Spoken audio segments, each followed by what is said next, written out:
Hi everyone, my name is Derek Roy, and today I'll be presenting on the optimizing lifelong health through therapeutic recreation model, or otherwise known as the OLH-TR model. This model was developed in 1999 by Barbara Wood, M. Gene Keller, and Linda Caldwell. It's an important model in the field of recreational therapy because it shifts our focus toward long-term health, personal growth, and meaningful engagement in recreation across the whole entire lifespan. The purpose of the OLHTR model is to help maintain a healthy leisure lifestyle throughout their lives, even in the faces of aging, illness, or even disabilities. What makes this model stand out more than the others is how it looks at the whole person and treats health as something that you can work toward no matter what condition you have. TR specialists use this model to help people choose meaningful activities to one, give them fulfillment, and two, something that they can enjoy doing, while also supporting their health and well being. What I love about this model the most, and is actually why I decided to present it, is because it encourages long term thinking on health rather than just short term fixes that I feel as if Western medicine has come to.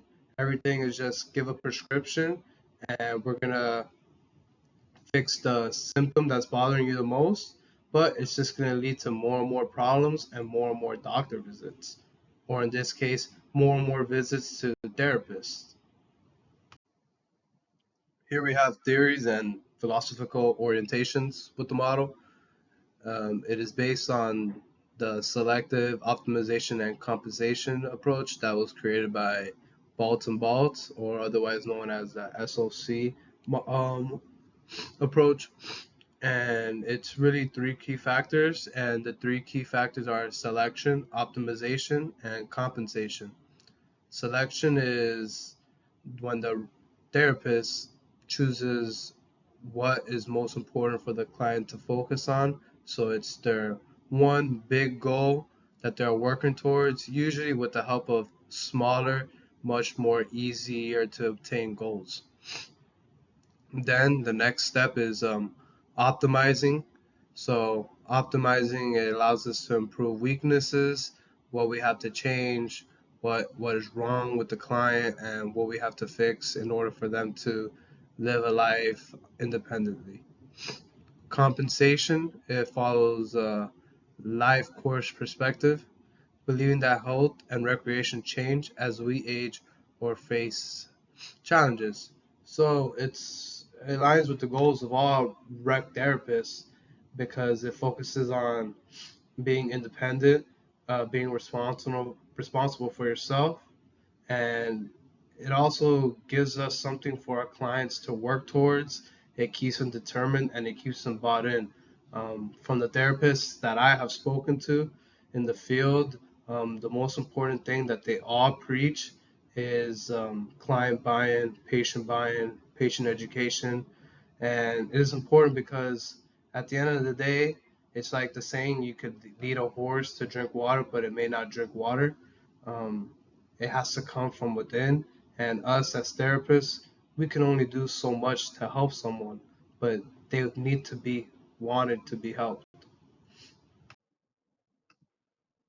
For you visual learners out there, here we have a simple visual representation of the OLHTR model. And as you can see, we have our four major points: selecting, optimizing, compensating, and evaluating. This visual representative is from the article that was given in module 15. These parts, they work together, and it's the way I like to imagine it is gears that spin together to move the process of recovery forward. And as soon as one of those gears have a hiccup or something breaks, then recovery comes to a halt until we fix that specific issue. And PR specialists, what they do is they guide clients through each of these steps while also working with them to develop independence and meaningful engagement. And just looking at a graph like this, it really helps us understand how each part of the model connect to each other and how they are all needed to work together in order to have a successful recovery. Let's go deeper into the four main components of the model. The first one we're going to be attacking is selecting, and this is where the client gets to choose an activity with the TR specialist that fits their interests, goals, and abilities for the time. An example is someone that used to go on a lot of runs, and that was their way of escaping, and not just doing it for something healthy. It's also just as much for an emotional side to it. But now they're not able to due to a disability. They may try wheelchair racing. The next one we have here is optimizing, and optimizing really is all about building skills and gaining motivation again. For some of these people, they go through a disability and it's tough on them, and it's hard for them to keep moving forward and keep trying to get better because they see themselves as the way they are now. But they'll be really surprised at how much they can improve with the help of others. So this comes of learning new routines, adjusting to their new reality, certain techniques. The third point we have here is compensating. Now, compensating it allows us to make changes to the activity. It keeps us flexible to make sure that our client is able to still do the activity as it is intended and get the benefits out of it. So an example here would be using assistive equipment or adapting the rules so that it fits them more. So it's all about personalization, customizing it and tailor it for our client.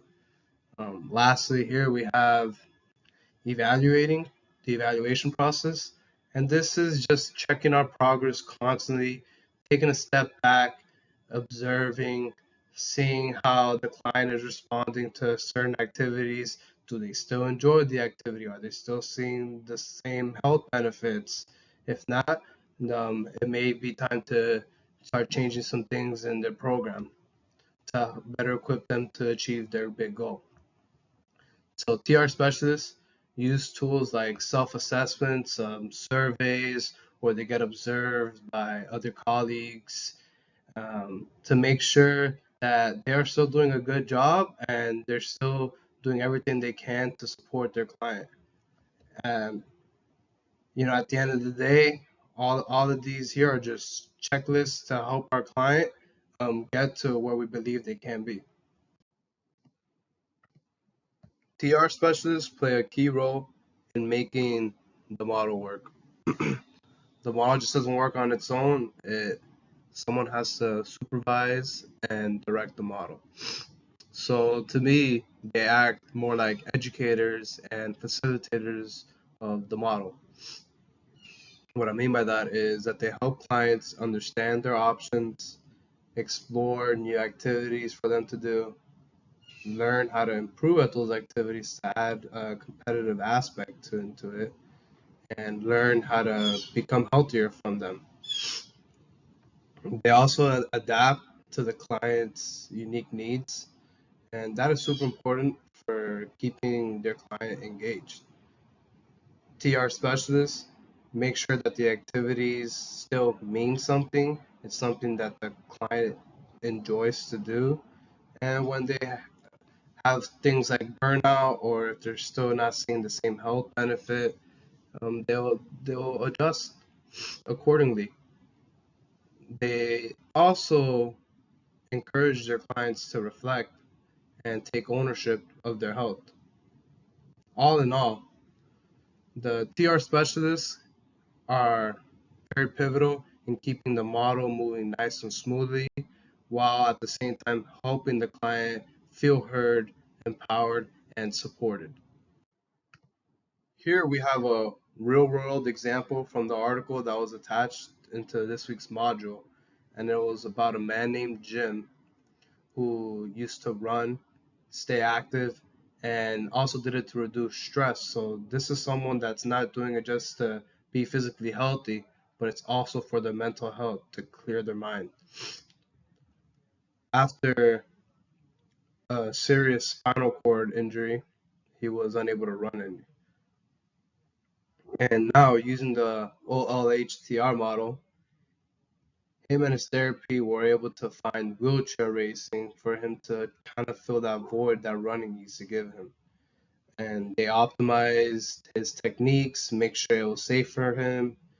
The the, the compensation part was that they gave him adaptive gear, taught him how to use the adaptive gear and how to be a wheelchair racer. And then they sat back, watched him do his thing, and evaluated how well wheelchair racing worked for him and how it helped him reach his goals or not. Eventually, after some time, he did reach a burnout, and that is when they sat down together, talked a little bit, and they found swimming, and he began swimming. So I really like this example because it shows how the OLHTR model can be used to support long-term recreation, growth, health, and it's a one-size-fit-all model. I mean, this model could work for anybody in any situation because it is so flexible and adjustable that it can fit into really anyone's need. The OLHTR model encourages TR professionals to think just beyond the short-term goals. It truly supports working in a variety of settings. I mean, this can be implemented in not just hospitals, but in community centers, transitional care, long-term wellness programs. And it's focused on helping people stay involved in healthy recreation, even after they leave formal care. As healthcare continues to move and continues to innovate, I believe that this will advance with it because it focuses on prevention of not allowing things to get worse than what they already are, and it allows the patient to be independent. And that's what we're really all working towards here. We want the patient to live an independent life. And for me, this model just fits perfectly in that it helps the TR professionals keep their clients engaged for life and not just during recovery. It gives them a blueprint to follow even after they're done with their care. Now, even though the model is strong, there is some things that can be improved. I believe that there is more research needed to really start implementing this everywhere. Right now, it's just small samples, and we need bigger samples to see how well it works.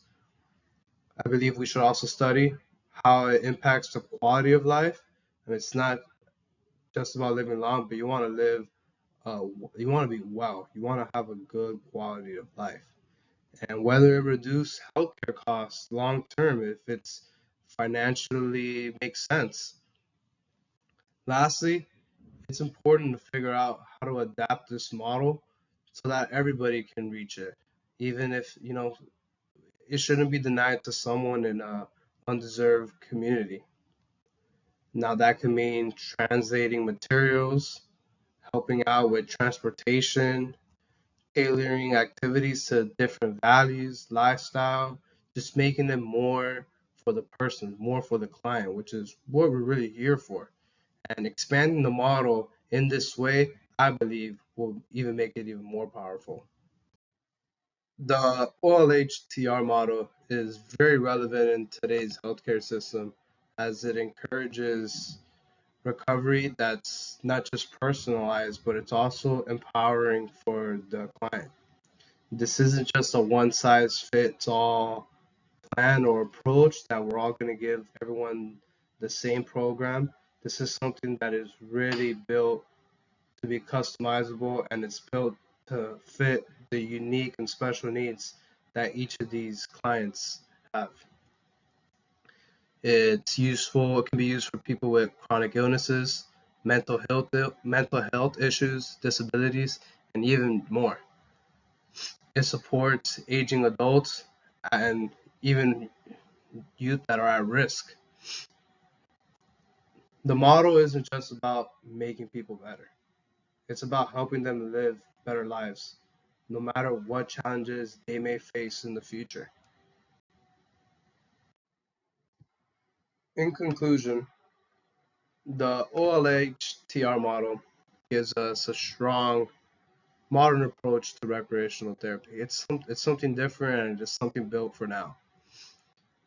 It focuses on personal choice, uh, personalization, meaningful activity, and not just short-term wellness. It's about long-term wellness. We want to be well for a very long time. By using the four components: selecting, optimizing, compensating, and evaluating, PR specialists can really create programs that truly make a difference in people's day-to-day lives and can even maybe one day allow them to live independent lives that they otherwise couldn't have before. It helps both clients and it also helps the TR professionals because it gives them a guide to follow. And through this model, I believe that it will build healthy, meaningful lifestyles that'll last and so much more. Here's my reference page, and it includes the article in this week's module, Whittle, Keller, and Caldwell from 1999, and which they were the ones that introduced the OLHTR model. It is the original article when they came out with this model.